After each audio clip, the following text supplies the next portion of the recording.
A parliament that does not investigate does not truly provide oversight.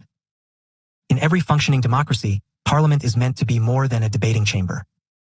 It is supposed to be the nation's watchdog, a guardian of accountability, transparency, and public trust.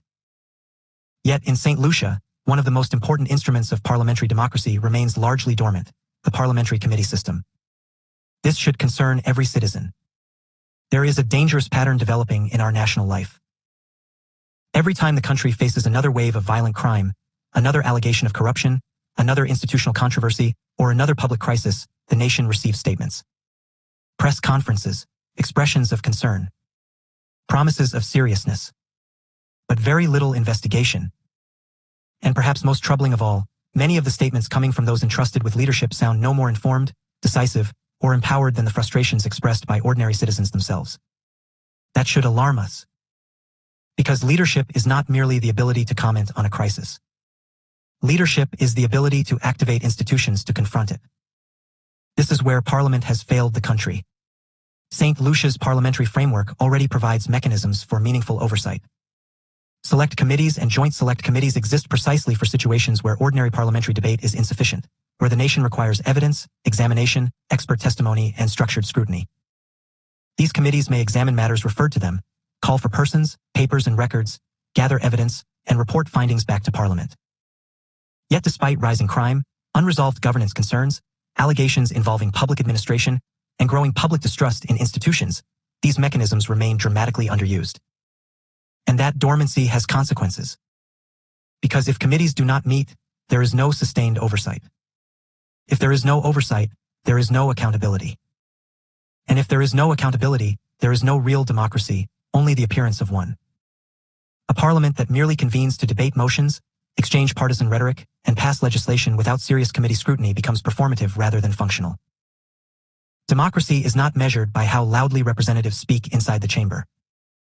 Democracy is measured by whether institutions are capable of examining power seriously, independently, and continuously. This is why parliamentary committees matter.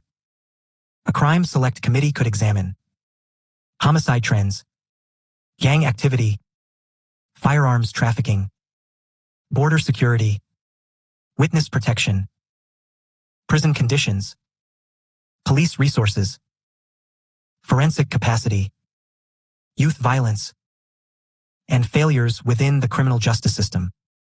An anti-corruption committee could investigate procurement concerns, management of public funds, allegations involving ministries, statutory bodies, and failures in administrative oversight.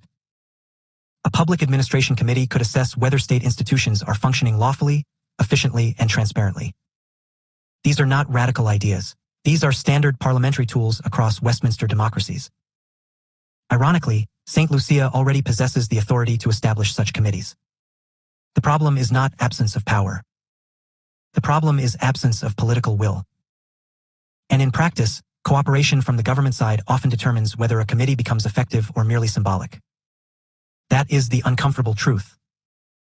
A committee cannot function meaningfully if government members frustrate proceedings, delay meetings, resist transparency, or treat oversight as an act of political hostility rather than democratic responsibility. Oversight cannot succeed if accountability itself is viewed as opposition politics. This is why the role of presiding officers and committee chairpersons becomes absolutely critical. The Speaker of the House, the President of the Senate, and chairpersons of committees are not merely ceremonial figures. They are custodians of parliamentary credibility and guardians of the oversight process itself. An effective chairperson ensures meetings are actually convened, witnesses are called, documents are produced, proceedings remain disciplined, members remain focused on evidence, and reports are completed and tabled before the nation.